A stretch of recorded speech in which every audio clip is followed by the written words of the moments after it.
পরিবারের সদস্যদের নিয়ে দাদির কবর জিয়ারত করলেন জাইমা রহমান। দুদিন পরও বেগম খালেদা জিয়ার সমাধিস্থলে ভিড়, সর্বস্তরে শ্রদ্ধা ও দোয়া। তাকে জীবদ্দশা হয়তো কাছাকাছি থেকে দেখার সুযোগটা হয়নি, তো এখন এখানে কবর জিয়ারত করলাম। দীর্ঘ 17 বছরে তিনি ক্ষমতায় না থাকলেও মানুষের হৃদয়ে যে আছেন এটার বহিঃপ্রকাশই। আমাদের নেত্রীর জন্য একটু দোয়া করা, আল্লাহ যেন তাকে জান্নাতুল ফেরদাউসের সর্বোচ্চ স্থান দান করেন। 41 দিন পর্যন্ত এখানে পবিত্র কোরআন তেলাওয়াত করে যাব তার আত্মার মাগফিরাত কামনায়। বেগম জিয়ার দর্শনকে ধারণ করে এগিয়ে যাবে বাংলাদেশ, আশা বিএনপি নেতা আমির খসরুর। সমস্ত বিশ্ব আজকে কাঁদছে, তাকে অনুকরণ করার কথা বলছে দক্ষিণ এশিয়ার নেতৃবৃন্দ। ওনার দর্শন, ওনার ভাবনা, রেইনবো নেশনের ধারণা আমাদের হৃদয়ে আমরা ধারণ করেছি।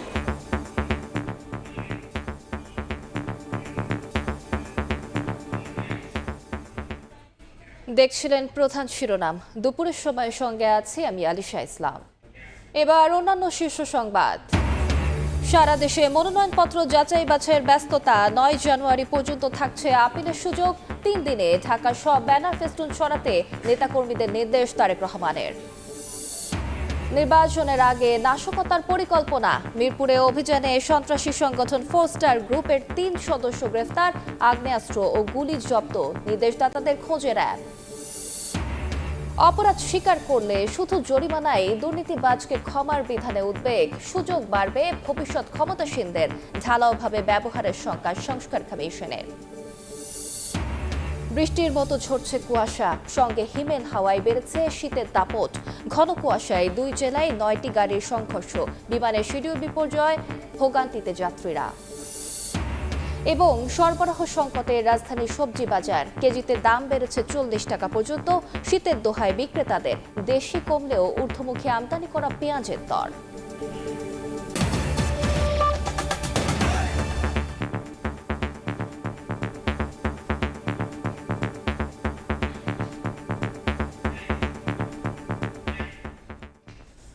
পরিবারের সদস্যদের নিয়ে দাদি বেগম খালেদা জিয়ার কবর জিয়ারত করলেন জাইমা রহমান।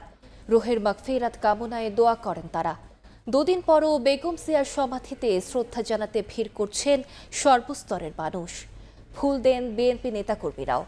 তারা বলছেন, বেগম খালেদা জিয়া জাতীয় ঐক্যের প্রতীক। তার আদর্শ ধারণ করে দেশকে এগিয়ে নেয়ার প্রত্যয় ব্যক্ত করেন আগতরা। বিএনপি চেয়ারপারসন ও সাবেক প্রধানমন্ত্রী বেগম খালেদা জিয়ার সমাধিতে আসেন তার পরিবারের সদস্যরা। বোন, ছোট ছেলের স্ত্রী ও নাতনি জাইমা রহমান, জাহিয়া রহমান সহ স্বজনরা কিছুক্ষণ কবরের পাশে নীরবে দাঁড়িয়ে থাকেন। কবর জিয়ারত করে কোরআন তেলাওয়াত করেন তারা। দোয়া ও মোনাজাতে রুহের মাগফিরাত কামনা করেন। প্রায় 20 মিনিট সেখানে অবস্থান করেন তারা।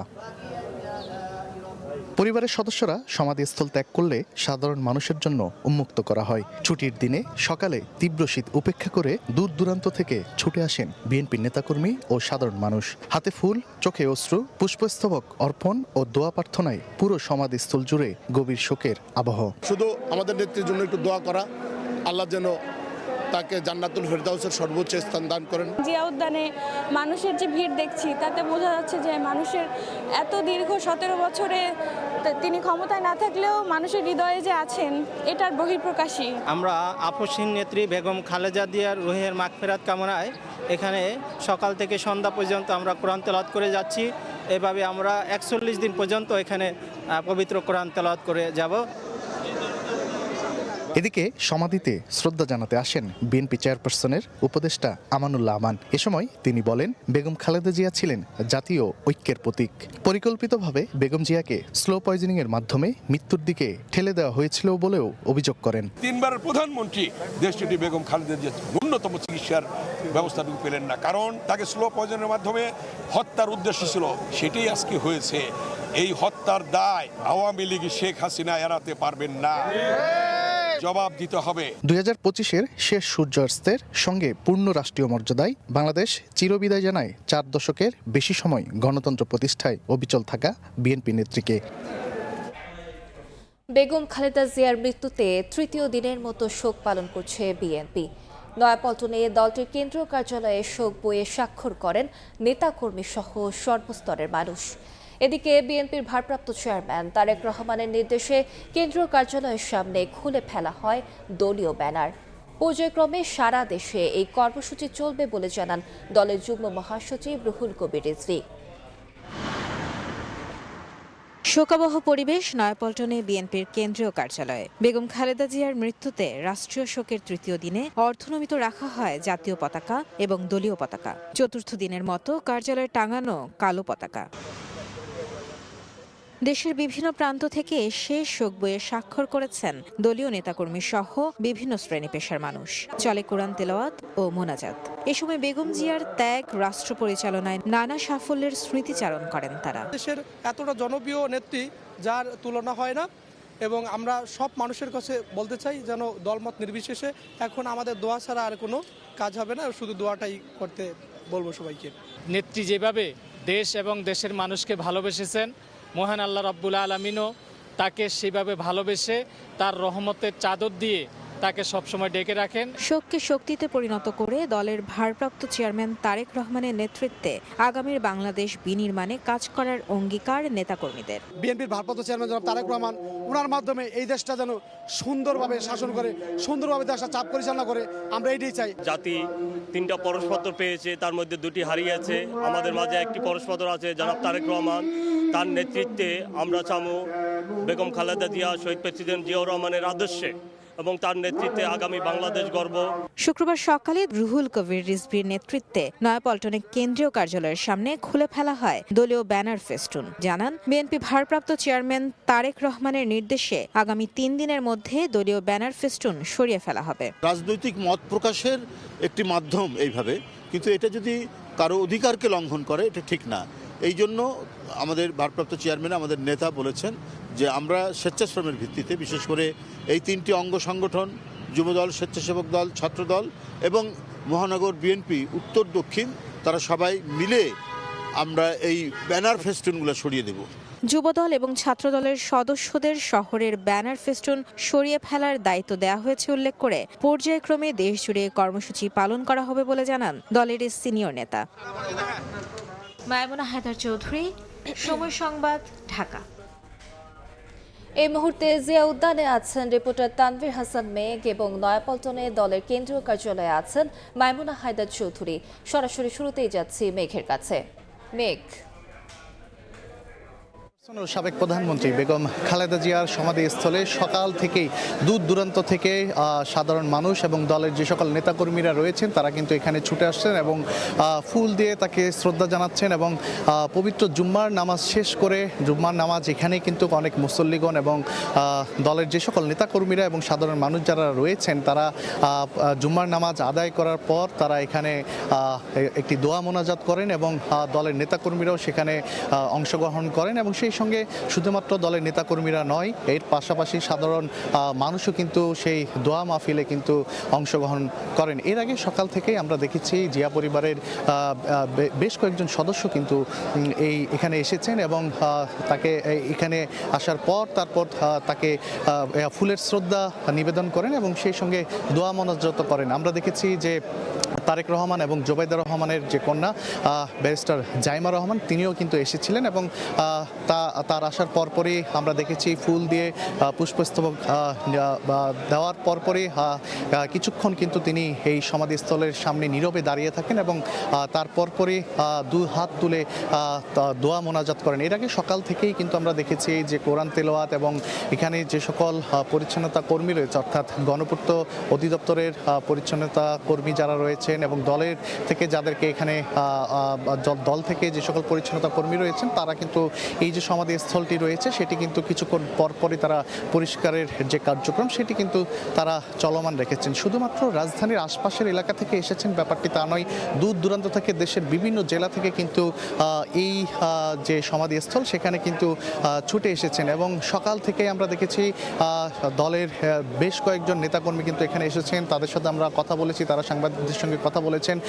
আমানুল্লাহ আমান যেমনটা আমাদের সঙ্গে কথা বলছিলেন, তখন তিনি অভিযোগ করেছেন যে শেখ হাসিনাই মূলত হচ্ছে যে তাকে মৃত্যুর দিকে ঠেলে দেয় এবং তাকে চিকিৎসা না দেওয়ার কারণে কিন্তু তিনি এই মৃত্যুর কোলে ঢলে পড়েন। এবং সেই সঙ্গে আমরা দেখছি যে এখন পর্যন্ত এই ভোর থেকে ঘন কুয়াশাকে উপেক্ষা করেই সাধারণ মানুষ এবং নেতাকর্মীরা এসে কিন্তু এই সমাধিস্থলের সামনে থেকেই দোয়া মোনাজাত করছেন এবং অনেকেই কিন্তু আমরা দেখছি যে সূরা ফাতিহা থেকে পাঠ করে চোখের অশ্রু ঝরাচ্ছেন কিন্তু এই সমাধিস্থল থেকে। তো এই ছিল আমার কাছে এখান থেকে সর্বশেষ। আমরা এখন একটু নয়াপল্টনে যেতে চাই, সেখানে আছেন আমার আরেক সহকর্মী মাইমুনা হায়দার চৌধুরী, তার কাছে যেতে চাই।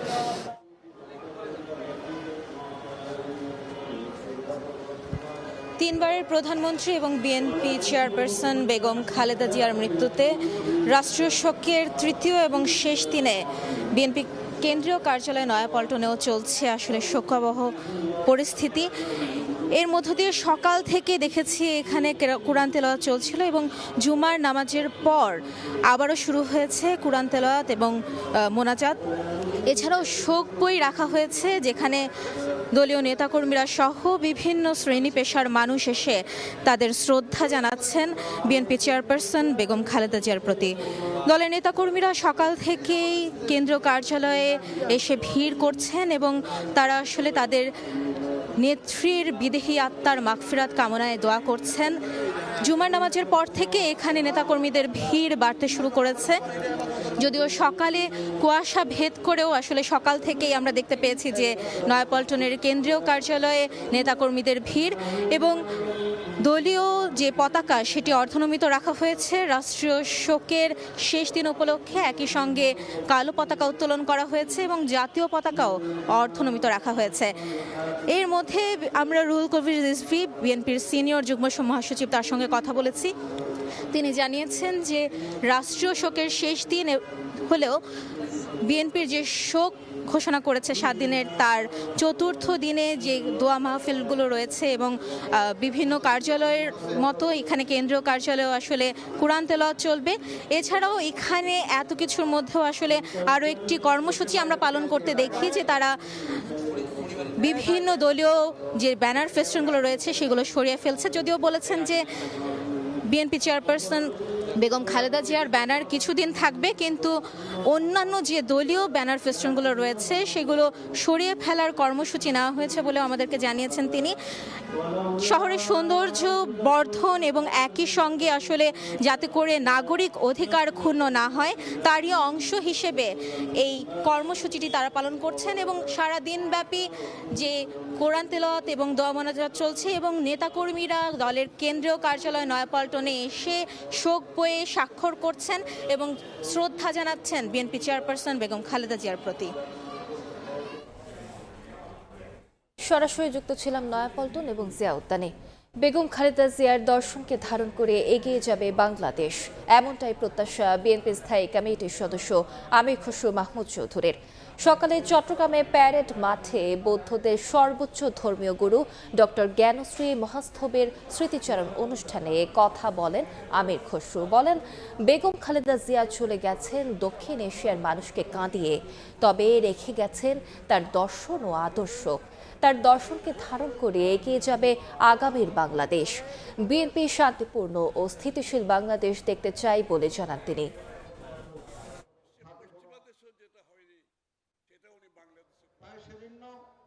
দেশনেত্রী বেগম খালেদা জিয়া একটা কথা বলে গেছেন বিএনপির পক্ষ থেকে, বাংলাদেশ হবে রেইনবো নেশন, সব রং মিলে রংধনু হয়েছে। সেই বাংলাদেশকে দেখতে চেয়েছিল দেশনেত্রী বেগম খালেদা জিয়া। ওনার চিন্তা, ওনার দর্শন, ওনার ভাবনা, রেইনবো নেশনের ধারণা আমাদের হৃদয়ে আমরা ধারণ করেছি। এটাকে আমরা ধারণ করে স্থিতিশীল শান্তিপূর্ণ বাংলাদেশ দেখতে চাই। এই ব্যাপারে কোনো ধরনের কম্প্রোমাইজ করা যাবে না। বাংলাদেশকে পরিপূর্ণ স্থিতিশীল অবস্থায় দেখতে চাই জামায়াতে ইসলামী। অন্তত 5 বছরের জন্য হলেও এ ব্যাপারে সব রাজনৈতিক দলের উদ্যোগী হওয়া প্রয়োজন বলে মনে করেন দলটির আমির ডক্টর শফিকুর রহমান। বার্তা সংস্থা রয়টার্সকে দেয়া এক সাক্ষাৎকারে এমন মন্তব্য করেন জামায়াত আমির। We want to see a stable nation. at least for 5 years, if the parties come together, that we'll run the government together. But we have given 3 conditions to every party. Number 1, party will remain free from corruption. It will not give any shelter or show any weakness to any people who is corrupt. Number 2,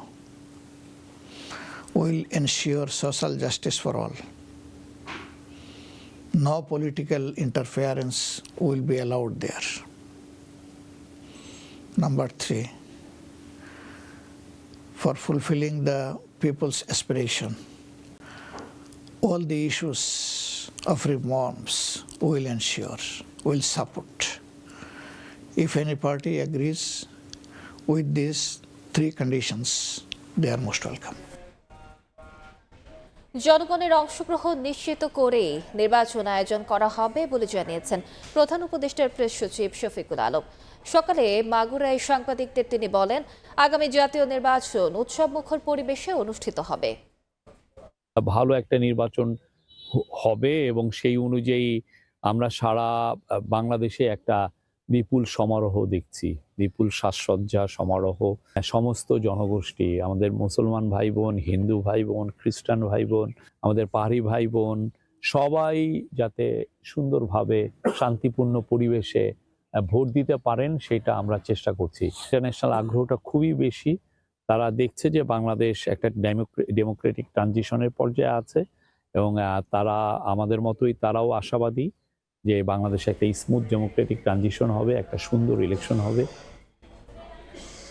জাতীয় সংসদ নির্বাচনের কার্যক্রম এগিয়ে চলছে পুরো দমে। এখন চলছে মনোনয়নপত্র যাচাই বাছাই কার্যক্রম। কয়েকজনের মনোনয়নপত্র স্থগিত রাখা হয়, যা চলবে 4 জানুয়ারি পর্যন্ত। বাতিল হওয়া প্রার্থীরা আপিলের সুযোগ পাবেন 11 জানুয়ারি পর্যন্ত। আপিল নিষ্পত্তি করা হবে 12 জানুয়ারি থেকে 18 জানুয়ারি পর্যন্ত। আমাদেরকে জানিয়েছেন। তফসিল অনুযায়ী পুরোদমে এগিয়ে চলছে ত্রয়োদশ জাতীয় সংসদ নির্বাচনের কার্যক্রম। 4 জানুয়ারি পর্যন্ত চলবে মনোনয়নপত্র যাচাই বাছাই। এই কার্যক্রমের চতুর্থ দিনে প্রতিটি সংসদীয় আসনে বিভিন্ন দল ও স্বতন্ত্র প্রার্থীদের মনোনয়নপত্রের তথ্য যাচাই বাছাই করা হয়। তথ্যগত ত্রুটি, হলফনামার ভুল, মামলা, কর পরিশোধ না করা, ন্যূনতম 1% ভোটের স্বাক্ষর জমা দিতে না পারা সহ নানা অনিয়মের কারণে বেশ কয়েকজন প্রার্থীর মনোনয়ন বাতিল করেন রিটার্নিং কর্মকর্তা। এছাড়া শিক্ষাগত যোগ্যতার সনদ জমা না দেওয়া, প্রস্তাবক না থাকায় কয়েকজনের মনোনয়নপত্র স্থগিত রাখা হয়। এ সময় লেভেল প্লেইং ফিল্ড নিশ্চিত করার দাবি জানান প্রার্থীরা।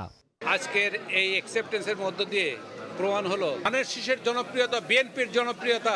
আপনাদের কোঅপারেশনের সকলের সহযোগিতায় আমাদের আজকের কাজটা সম্পন্ন হয়েছে। দাখিলকৃত মনোনয়নের যাচাই বাছাই হলো।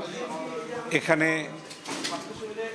আমার মনোনয়ন বৈধ বলে ঘোষণা করেছেন রিটার্নিং অফিসার। ঈদের মতো উৎসব মুখর পরিবেশে মানুষরা ভোট কেন্দ্রে যাবে, সেটা হতে গেলে গভর্নমেন্টকে এই আইন শৃঙ্খলার পরিস্থিতি ভালো করতে অবৈধ সন্ত্রাসীদেরকে গ্রেফতার করতে হবে, অস্ত্র উদ্ধার করতে হবে। এদিকে জুলাই আগস্ট গণ অভ্যুত্থানে একাধিক মামলার আসামি বগুড়া 1 আসনের শাহজাদি আলম লিপির মনোনয়ন বাতিলের দাবিতে জেলা প্রশাসকের কার্যালয়ে বিক্ষোভ করেন শিক্ষার্থীরা। এ সময় লিপির পক্ষের প্রধান নির্বাচনী সমন্বয়কারী হেদায়েতুল ইসলাম জিন্নাহকে মারধর করে পুলিশে দেয়া হয়। রিটার্নিং কর্মকর্তারা বলছেন, সুষ্ঠু ও শান্তিপূর্ণ নির্বাচনের অনুষ্ঠানের লক্ষ্যে সর্বোচ্চ নিরপেক্ষতা বজায় রাখা হবে। কেউ আচরণবিধি লঙ্ঘন করলে বিধি মোতাবেক ব্যবস্থা নেওয়া হবে। যে কোনো সমস্যা হলে আমরা সেখানে ইমিডিয়েট রেসপন্স করতে পারি, সে ব্যবস্থা আমরা গ্রহণ করেছি এবং নিয়মিত আমরা মনিটরিং করছি।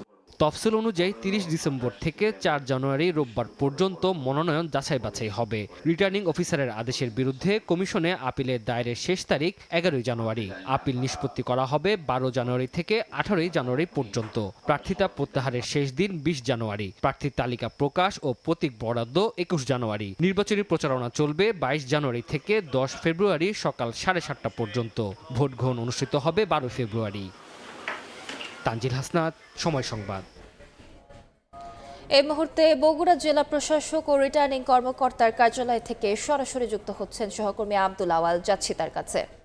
আজ শুক্রবার ত্রয়োদশ জাতীয় সংসদ নির্বাচনে বগুড়ার প্রার্থীদের মনোনয়ন যাচাই বাছাই শুরু হয়েছে। শুরুতেই বেলার প্রথমার্ধে বগুড়া 1 আসন, যেটি সারিয়াকান্দি এবং সোনাতলা উপজেলা নিয়ে গঠিত, এই দুই উপজেলায় 1 আসনে কিন্তু প্রার্থীদের মধ্যে স্বতন্ত্র প্রার্থী শাহজাদি আলম লিপির মনোনয়ন কিন্তু 100% ভোটার না থাকায় বাতিল করা হয়েছে। পাশাপাশি কিন্তু বিএনপির 2 জন, জামায়াত ইসলামের 1 জন এবং গণফোরামের 1 জন প্রার্থীর মনোনয়ন কিন্তু বৈধ ঘোষণা করেছেন রিটার্নিং কর্মকর্তা, এবং ইসলামী আন্দোলন এবং আরেকজন স্বতন্ত্র প্রার্থীর মনোনয়ন কিন্তু আসলে পেন্ডিং রাখা হয়েছে। আজকে বিকাল পর্যন্ত তাদের কিছু কাগজপাতি জমা দিতে বলা হয়েছে। এছাড়াও বগুড়া 2 শিবগঞ্জ উপজেলা মিলে যে আসনটিতে এখন মনোনয়ন যাচাই বাছাই হবে, সেখানে বিএনপি যিনি প্রার্থী রয়েছেন মির শাহ আলম, তিনি এবং জামাতের শাহাদুজ্জামান সহ ইতিমধ্যেই কিন্তু অন্যান্য প্রার্থীরা এখানে এসেছেন এবং কিছুক্ষণের মধ্যেই কিন্তু আসলে এখানে যেই মনোনয়ন যাচাই বাছাই রিটার্নিং কর্মকর্তা এবং জেলা প্রশাসক তৌফিকুর রহমান, তিনি কিন্তু এখানে যাচাই বাছাই শুরু করবেন। এবং বগুড়া 2 যেটি আসলে এটি কিন্তু একটি মাত্র শিবগঞ্জ উপজেলা নিয়ে আসলে এই আসনটি গঠিত, এবং সেখানে কিন্তু উপজেলা বিএনপি যিনি সভাপতি রয়েছেন মির শাহ আলম এবং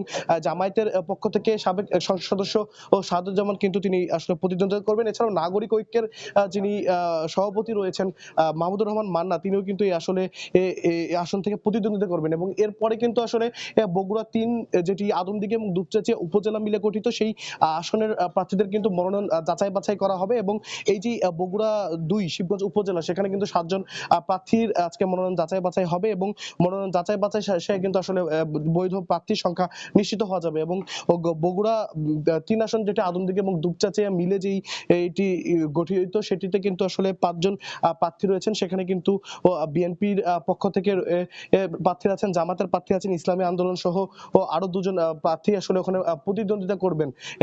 বিশেষ করে যেটি বগুড়া 3 যেটি আসলে আদমদীঘি এবং দুপচাঁচিয়া উপজেলা মিলে গঠিত, সেই আসনে কিন্তু সাবেক সংসদ সদস্য ওর ভাই আব্দুল মুহিত তালুকদার কিন্তু বিএনপির পক্ষ থেকে প্রতিদ্বন্দ্বিতা করছেন। এবং যেহেতু বগুড়া আসলে বিএনপির দুর্গ হিসেবে পরিচিত, সেই জায়গা থেকে প্রতিটি আসনে কিন্তু বিএনপির যারা মনোনীত প্রার্থী তারা কিন্তু রয়েছেন। এবং যেমনটি বলছিলাম যে এই আগামীকালকেও কিন্তু বগুড়ার বাকি যে 3টি আসন, বগুড়া 4টি আসন রয়েছে, 4, 5, 6 এবং 7, আর সেখান থেকে কিন্তু প্রতিদ্বন্দ্বিতা করবেন। এবং বগুড়া 6 আসন থেকে কিন্তু বিএনপির যিনি ভারপ্রাপ্ত চেয়ারম্যান রয়েছেন তারেক রহমান, তিনি কিন্তু এই যেই আসন থেকে তিনি কিন্তু প্রতিদ্বন্দ্বিতা করছেন, যার যাচাই বাছাই কিন্তু আগামীকালকে হবে। তো বগুড়া থেকে এই ছিল এখন পর্যন্ত আমার কাছে সর্বশেষ।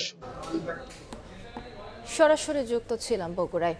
নির্বাচনী লড়াইয়ে রাজনৈতিক দলগুলোর কাছে উপেক্ষিত নারী প্রার্থী মনোনয়ন, এমনকি জুলাই সনদে দেয়া 5% নারী মনোনয়নের প্রতিশ্রুতি দিলেও বাস্তবে তা রক্ষা করেনি দলগুলো। সারা দেশে 2,500-এর বেশি মনোনয়ন জমা পড়লেও নারী মাত্র 110 জন। দলগুলো বলছে মাঠের হিসাব নিকাশের কারণে অনেক ক্ষেত্রে সম্ভব হচ্ছে না কাঙ্ক্ষিত সংখ্যায় নারী প্রার্থী মনোনয়ন। তবে বিশ্লেষকরা দায়ী করছেন দলগুলোর সদিচ্ছাকে। ফারুক ভুঁইয়া রবিনের রিপোর্ট। রাজপথে লড়াই, আন্দোলন, স্লোগান, মিছিলে সামনের কাতারেই চোখে পড়ে নারীদের। তবে ক্ষমতার হিসেব নিকেশে অনেকটি বদলে যায় দৃশ্যপট। এবারের জাতীয় সংসদ নির্বাচনের প্রার্থিতার ক্ষেত্রেও পিছিয়ে রাখা হয়েছে নারীদের। 3টি ধর্মভিত্তিক দল বাদে 27টি দলের প্রতিশ্রুতি ছিল জুলাই সনদ সইয়ের পরবর্তী নির্বাচনে প্রতিটি দল ন্যূনতম 5% আসনে নারী প্রার্থীকে মনোনয়ন দেবে। ধাপে ধাপে তা উন্নীত হবে 33%। কিন্তু বাস্তবে অনেক দল তার ধারে কাছেও যায়নি, বরং নির্বাচনে দৌড়ে থাকা অর্ধেকের বেশি দল কোনো আসনেই নারী প্রার্থী দেয়নি। 5% প্রতিশ্রুতি পূরণে 300 আসনের বিপরীতে নারী প্রার্থী দিতে হবে 15টিতে। সদ্য প্রয়াত বেগম জিয়ার 3 আসনের বাইরে এবার বিএনপি থেকে মনোনয়ন জমা দিয়েছেন 10 নারী। অন্যদিকে জামায়াতের নেতৃত্বাধীন 10 দলীয় জোটভুক্ত দলগুলোর দাখিল করা মনোনয়নের মধ্যে নারী কেবল এনসিপির 3 প্রার্থী। নির্বাচনী দৌড়ে থাকা অন্যান্য দলগুলোর নারী মনোনয়নের চিত্রও আশাব্যঞ্জক নয়। সব মিলিয়ে সারা দেশে 2582টি মনোনয়ন জমা পড়লেও নারী প্রার্থী মাত্র 110 জন। কিন্তু নারীদের মনোনয়ন দিতে রাজনৈতিক দলগুলোর কেন এত অনীহা? উত্তরটা প্রায় অভিন্নই। অনেক জায়গায় নারী আছে, কিন্তু সেখানে আবার আমাদের পুরুষ প্রার্থীর হেভিওয়েট প্রার্থী রয়ে গেছে, নারীকে নামতেই দেয় না। সব মিলিয়ে সরাসরি নির্বাচন করে নারীরা এই পর্যায়ে আসাটা আসলে কিছু সীমাবদ্ধতা আছে। বিশ্লেষকরা মনে করেন পুরুষতান্ত্রিক চিন্তা ভাবনায় প্রান্তিক অবস্থানে যাচ্ছে নারীর ক্ষমতায়ন। শুধু ভোটার হিসেবেই বিবেচনা করছি, তারা যে ভোট পেতে পারেন, প্রার্থীও হতে পারেন, সেই জায়গায় কিন্তু আমাদের মন মানসিকতার উত্তরণ ঘটেনি। ঐকমত্য কমিশনেও তাদের পক্ষ থেকে প্রস্তাব করা হলো বড় বড় দলগুলোর ৫ থেকে ৭%, ঠিকই দয়া দাক্ষিণ্য। এর আগে ১১ সরকারের সময় নির্বাচন কমিশন ২০২০ সালের মধ্যে ৩৩% নারী নেতৃত্বের শর্ত বেঁধে দিল, তা পূরণ করতে পারেনি রাজনৈতিক দলগুলো। স্বাভাবিকভাবেই প্রশ্ন ওঠে, সরাসরি ভোটে সংসদের সাধারণ আসনে নারীর প্রতিনিধিত্ব বাড়ানোর জন্য অপেক্ষায় থাকতে হবে আর কতকাল, নাকি মোটা দাগে সংরক্ষিতই থাকবে আইনসভায় নারীর প্রতিনিধিত্ব? ফারুক ভিয়া, রবিন, সময় সংবাদ, ঢাকা। বৃষ্টির মতো ঝরছে কুয়াশা, সঙ্গে হিমেল হাওয়ায় বেড়েছে শীতের দাপট। তীব্র শীতে নাকাল রাজধানীবাসী। আবহাওয়া অধিদপ্তর বলছে আগামী 2 থেকে 3 দিনের মধ্যে কুয়াশা কমে আসতে পারে। এদিকে ঘন কুয়াশার কারণে শাহজালাল বিমানবন্দরে নামতে পারেনি 9টি ফ্লাইট। শিডিউল বিপর্যয়ে ভোগান্তিতে পড়েছেন যাত্রীরা।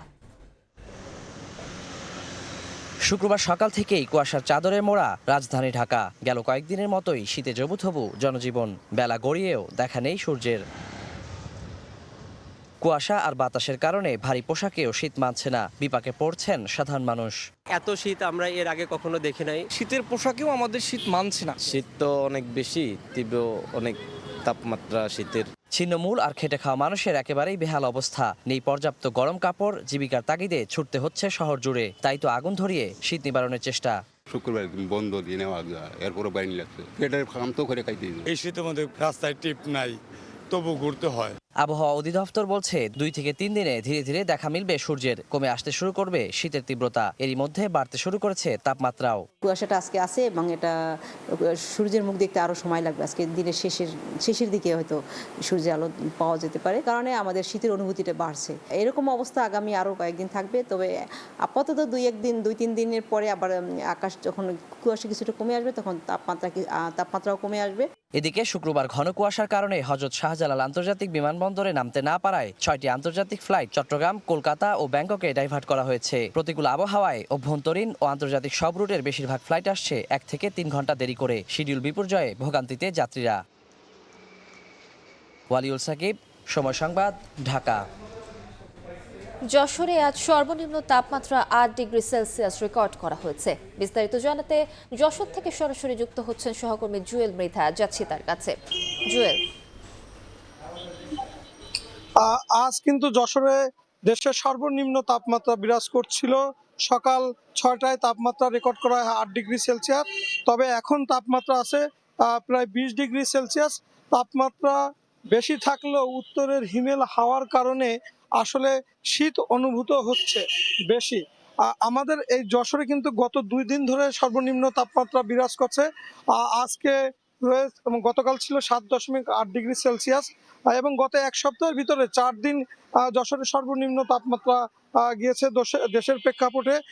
সেখানে গত শুক্রবার ছিল 9 ডিগ্রি সেলসিয়াস এবং শনিবার ছিল 8.8 ডিগ্রি সেলসিয়াস। তবে আজ গত কয়েকদিন ধরে সন্ধ্যার পরে কিন্তু প্রচণ্ড শীত জেঁকে বসছে। মানুষ কিন্তু বিপর্যস্ত, একদম জনজীবন জবুথবু অবস্থা। বিশেষ করে আজকে সকালে আমরা দেখেছি যারা দিনমজুর সকালবেলায় কাজের সন্ধানে বের হন এবং যশোরে যেখানে পরিযায়ী শ্রমিকরা অপেক্ষা করেন কাজের জন্য, সেই জায়গাগুলো কিন্তু আজকে খুব ফাঁকা ছিল, লোকজনের পরিমাণ কম ছিল। মানে শীতের কারণেই কিন্তু আসলে মানুষ সকালে কাজে বের হতে পারেনি, আমরা কথা বলে জেনেছি। এবং তারা যেহেতু মাটির কাজ করে, নির্মাণ সামগ্রীর কাজ করে এবং প্রচণ্ড ঠান্ডা পানিতে ব্যবহার করতে হয়, ফলে তারা অনেকেই আসলে শীতের কারণে কাজে বের হচ্ছে না। এবং আমরা খোঁজ নিয়ে জেনেছি যে হাসপাতালগুলোতেও কিন্তু বিভিন্ন বয়সের মানুষের রোগী হিসাবে ভর্তি হচ্ছে। তারা সর্দি, কাশি, ঠান্ডা, জ্বর নিয়ে ভর্তি হচ্ছে এবং চিকিৎসকরা আমাদেরকে জানিয়েছেন যে এই মুহূর্তে সবাইকে একটু সতর্ক থাকতে হবে। বিশেষ করে বাচ্চা এবং বৃদ্ধদেরকে গরম কাপড় এবং উষ্ণ পানি খাওয়ানোর পরামর্শ দিয়েছেন তারা। এই ছিল যশোর থেকে আমার কাছে সর্বশেষ। সরাসরি যুক্ত ছিলাম যশোরে। ঘন কুয়াশায় গাইবান্ধায় ট্রাকের সঙ্গে যাত্রীবাহী বাসের সংঘর্ষে 2 যাত্রী নিহত হয়েছেন। আহত হয়েছেন আরও 5 যাত্রী। ঢাকা থেকে ছেড়ে আসা গাইবান্ধাগামী একটি বাস ঘন কুয়াশার কবলে পড়ে। এ সময় সামনে থাকা একটি সিমেন্ট বোঝাই ট্রাককে সজোরে পেছন থেকে ধাক্কা দেয়। এতে বাসের একটি অংশ দুমড়ে মুচড়ে যায়। ঘটনাস্থলেই 2 যাত্রী নিহত হন। স্থানীয়রা আহত অবস্থায় 5 জনকে উদ্ধার করে বিভিন্ন হাসপাতালে পাঠান। এদিকে ময়মনসিংহের তারাকান্দায় ট্রাক চাপায় সিএনজি অটোরিকশার 1 যাত্রী নিহত হয়েছেন। ঘন কুয়াশায় মাদারীপুরের শিবচরে বাস ও প্রাইভেট কার সহ 4টি যানের সংঘর্ষে আহত হয়েছেন অন্তত 10 জন। এছাড়া মুন্সিগঞ্জের শ্রীনগর ও মদিনী মণ্ডলে 5টি গাড়ির সংঘর্ষে আহত হয়েছেন 11 জন। অপরাধ স্বীকার করে জরিমানা দিলে দুর্নীতিবাজকে মাফ করে দিতে পারবেন বিচারক। দুর্নীতি দমন কমিশন আইন সংশোধন করে এমন উপধারা সংযোজন হয়েছে। এ নিয়ে উদ্বেগ জানিয়ে দুদক সংস্কার কমিশনের প্রধানের দায়িত্ব পালন করা টিআইবির নির্বাহী পরিচালক বলেন, ভবিষ্যৎ ক্ষমতাসীনদের স্বার্থ রক্ষায় এই আইন খুলে দিয়েছে দুর্নীতির দুয়ার। তাসলিম তৌহিদের প্রতিবেদন। আপনার সাথে আমরা ছিলাম, আমরা আছি, আমরা ভবিষ্যতেও থাকবো। চলতি বছরের মাঝামাঝি নাসা গ্রুপের চেয়ারম্যান নজরুল ইসলাম মজুমদারের বিরুদ্ধে প্রায় 800 কোটি টাকা আত্মসাৎ ও পাচারের অভিযোগে মামলা করেছিল দুদক। বিদ্যমান আইনে সেই মামলায় টাকা ফেরত দেওয়ার প্রতিশ্রুতি দিয়েও জামিন হয়নি তার। গেল 23শে ডিসেম্বর দুর্নীতি দমন কমিশন আইন 2004 সংশোধন করে গেজেট প্রকাশ করে সরকার, যেখানে 2004 সালের আইনে একটি নতুন উপধারা সংযুক্ত করা হয়েছে। এতে বলা হয়েছে, কোনো দুর্নীতিবাজ ব্যক্তি অপরাধ স্বীকার করে জরিমানা, ক্ষতিপূরণ বা উভয় দিতে রাজি থাকলে আদালত চাইলে ক্ষমা করতে পারবেন। এই সিদ্ধান্তের সমালোচনা করে সাবেক জেলা জজ ও দুর্নীতি বিরোধী সমন্বয় কমিটির এই নেতা বলেন, এতে আদালত প্রভাবিত হবে। আইনটির অপব্যবহার অনেক বেশি হয়ে যাবে এবং এটার ফেয়ার জাস্টিস হওয়ার সম্ভাবনা কমে যাবে। সেক্ষেত্রে কেউ জীবনে জেলই তো খাটবে না, প্রথম দিনই তো যে অপরাধ স্বীকার করে টাকা জমা দিয়ে বের হয়ে চলে আসবে। দুদক সংস্কার কমিশনের প্রধানের দায়িত্ব পালন করা টিআইবির নির্বাহী পরিচালক অভিযোগ করেন, তাদের প্রস্তাবনায় এমন কোনো বিষয় ছিল না। আমলাতান্ত্রিক চাপে এবং রাজনৈতিক শক্তি যারা ক্ষমতায় আসবেন তাদেরকে সুযোগ করে দেওয়ার জন্য এটা করা হয়েছে। মানে এর মাধ্যমে আমি যেটা বলছি, এই শব্দটাই ব্যবহার করে দুর্নীতির ফ্লাডগেট তৈরি হবে। যদিও দুদক মহাপরিচালক জানান, সরকারের এই সিদ্ধান্ত নিয়ে তাদের কিছুই বলার নেই। এই বিষয়ে আমাদের যদি কোনো বিষয় থাকে, কমিশন সে বিষয়ে পর্যালোচনা করে পরবর্তীতে এই বিষয়ে কমিশনের অবস্থান জানাবে। গণ অভ্যুত্থানের পর যখন হাজার হাজার কোটি টাকা পাচার ও আত্মসাতের ঘটনায় একের পর এক মামলা ও চার্জশিট হচ্ছে, তখন এ ধরনের আইন জনমনে নেতিবাচক প্রভাব ফেলবে বলে মনে করছেন সংশ্লিষ্টরা। তাসলিম তৌহিদ, সময় সংবাদ, ঢাকা। রাজধানীর মিরপুরে সক্রিয় শীর্ষ সন্ত্রাসীদের ফোস্টার গ্রুপ। 4 শীর্ষ সন্ত্রাসী বিদেশে বসে স্থানীয় সন্ত্রাসীদের দিয়ে করাচ্ছেন হত্যা, চাঁদাবাজি সহ নানা অপকর্ম। মিরপুরে অভিযান চালিয়ে ফোস্টার গ্রুপের 3 সদস্যকে অস্ত্র ও গুলি সহ গ্রেফতারের পর এ তথ্য দিয়েছে র্যাব। বিদেশে বসে ফোস্টার গ্রুপ নির্বাচন ঘিরে নাশকতার পরিকল্পনা করছে কিনা খতিয়ে দেখছে বাহিনীটি। রাজধানীর পল্লবী ও শাহ আলী এলাকায় অভিযান চালিয়ে বিদেশি আগ্নেয়াস্ত্র ও গুলি সহ আলোচিত সন্ত্রাসী সংগঠন 4 স্টার গ্রুপের 3 শীর্ষ সন্ত্রাসীকে গ্রেফতার করেছে র্যাব 4। জাতীয় নির্বাচন সামনে রেখে দেশব্যাপী সাঁড়াশি অভিযানের অংশ হিসেবে বৃহস্পতিবার দিবাগত রাতে তাদের গ্রেফতার করা হয়। শুক্রবার সকালে এক ব্রিফিংয়ে সাংবাদিকদের এসব তথ্য জানায় র্যাব 4 অধিনায়ক স্কোয়াড্রন লিডার নাজমুল ইসলাম। তিনি বলেন, গোপন সংবাদের ভিত্তিতে রাজধানীর শাহ আলী থানার চটবাড়ি বেড়িবাঁধ এলাকায় অভিযান চালিয়ে 3 শীর্ষ সন্ত্রাসীকে আটক করেন র্যাব সদস্যরা। পরবর্তীতে গ্রেফতারকৃতদের দেয়া তথ্যের ভিত্তিতে পল্লবী থেকে 2টি বিদেশি আগ্নেয়াস্ত্র, 1টি ম্যাগাজিন ও 11 রাউন্ড তাজা গুলি উদ্ধার করা হয়। শাহ আলী থানাধীন গোড়ার চটবাড়ি বেড়িবাঁধ এলাকায় অভিযান পরিচালনা করে। সেখানে অবৈধ অস্ত্রধারী 3 জন শীর্ষ সন্ত্রাসীকে গ্রেপ্তার করা হয়। পরবর্তীতে পল্লবী থানাধীন লালমাটি উচ্চ বিদ্যালয় সংলগ্ন এলাকা হতে তাদের দেয়া তথ্য মতে আগ্নেয়াস্ত্র উদ্ধার করা হয়। র্যাব জানায়, মিরপুর, পল্লবী, রূপনগর ও শাহ আলী এলাকায় চাঁদাবাজি সহ বিভিন্ন সন্ত্রাসী কর্মকাণ্ড চালিয়ে আসছিল গ্রেফতারকৃত ডন মুক্তি, হকি সুমন ও শুটার বাপ্পি। উদ্ধারকৃত অবৈধ অস্ত্র দিয়ে তারা ঢাকা মহানগরীর মিরপুর, পল্লবী, শাহ আলী, রূপনগর সহ আশেপাশের এলাকায় মানুষের ভয়ভীতি প্রদর্শনের মাধ্যমে চাঁদাবাজি সহ নানা ধরনের অপরাধমূলক ও সন্ত্রাসী কার্যক্রম পরিচালনা করে আসছিল। ব্রিফিংয়ে জানানো হয় এর আগে গেল 29 ডিসেম্বর তাদের সহযোগী শীর্ষ সন্ত্রাসী ভাগিনা সজীবকে একটি পিস্তল, ম্যাগজিন ও 3 রাউন্ড গুলিসহ গ্রেফতার করা হয়। র্যাব জানায় গ্রেফতারকৃতদের বিরুদ্ধে হত্যা, ডাকাতি, ছিনতাই, অস্ত্র ও মাদকসহ একাধিক মামলা রয়েছে। ভাগিনা সজীবকে একটি বিদেশি পিস্তল। দিন মোহাম্মদ সাব্বির, সময় সংবাদ, ঢাকা। আসন্ন রমজানে খেজুরের বাজার নিয়ন্ত্রণে রাখতে শুল্ক হার 10% কমিয়ে 15% নির্ধারণ করেছে সরকার। এতে প্রতি কেজি খেজুরের প্রকার ভেদে দাম কমবে 10 থেকে 100 টাকা পর্যন্ত। সকাল টিপুর ক্যামেরায় বিস্তারিত জানাচ্ছেন কমল দে। সরকার খেজুরের আমদানি শুল্ক হার 25% থেকে কমিয়ে 15% নির্ধারণ করে প্রজ্ঞাপন জারির পর থেকে বেড়েছে খেজুরের ডেলিভারি। খেজুরের নতুন আমদানি শুল্ক হার 2026 সালের 31 মার্চ পর্যন্ত বলবৎ থাকবে বলে উল্লেখ করা হয়েছে জারিকৃত প্রজ্ঞাপনে। বর্তমানে যেহেতু ডিউটি পরিমাণ কমেছে, সেক্ষেত্রে আমদানি পরিমাণ বাড়তে পারে। যেহেতু মূল্যটা কম হবে, সেক্ষেত্রে বাজারে খেজুরের দামটা একটু কম থাকবে। চট্টগ্রাম কাস্টম হাউজের সবশেষ তথ্য অনুযায়ী 2025-26 অর্থ বছরের প্রথম 6 মাসে 7225 মেট্রিক টন অভিজাত এবং 620 মেট্রিক টন সাধারণ খেজুর ডেলিভারি নেওয়া হয়েছে। শেষ পর্যন্ত ব্যবসায়ীদের দাবির মুখে শুল্ক কমিয়েছে সরকার। এখন ব্যবসায়ীরা বলছেন, যখনই শুল্ক কমানোর কথা ছিল তখন কমানো হয়নি, কমাতে দেরি হয়েছে। এতে যেমন আমদানি বাধাগ্রস্ত হয়েছে, তেমনি ড্যামারেজ গুনতে হচ্ছে চট্টগ্রাম বন্দরে। আমাদের প্রয়োজন আগস্টে ডিউটি কমানো, কিন্তু সরকার কমিয়েছে ডিসেম্বরে এসে। এটা ভোক্তারা পুরাপুরি সুবিধা পাবে বলে আমি মনে করি না। এদিকে শুল্ক হার কমানোর প্রতিক্রিয়া পড়তে শুরু করেছে খেজুরের বাজারে। গত এক সপ্তাহের ব্যবধানে 5 কেজির প্রতি প্যাকেট আম্বর এবং মরিয়াম খেজুরের দাম 2000 টাকা কমে 5 ও 4000 টাকা, আজোয়া 1000 টাকা কমে 4000 টাকায় বিক্রি হচ্ছে।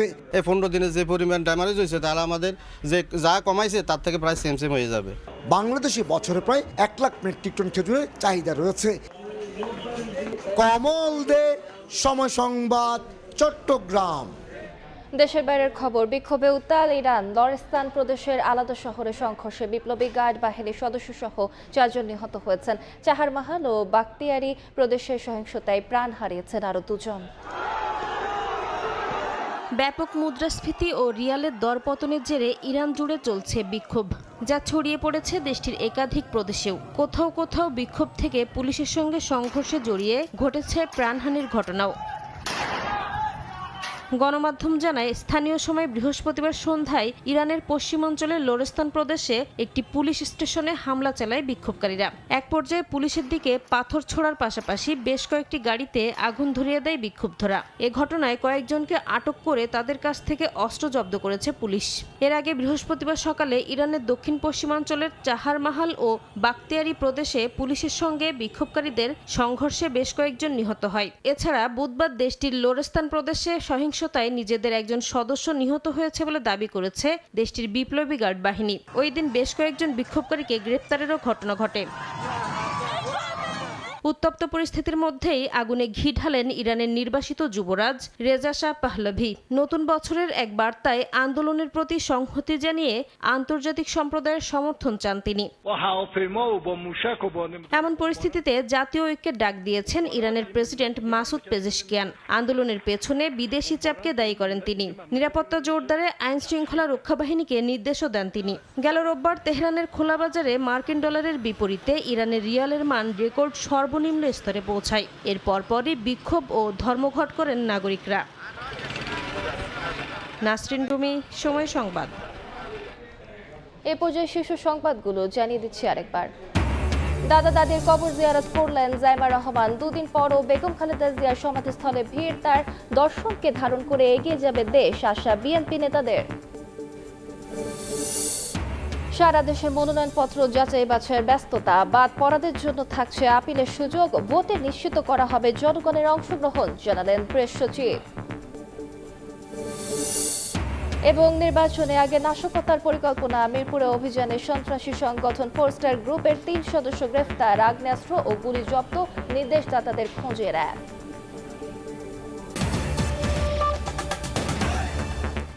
এই ছিল দুপুরের সময়। বিকেল 3টার সময় সংবাদ নিয়ে আসছি কিছুক্ষণ পর। সঙ্গে থাকুন সময়।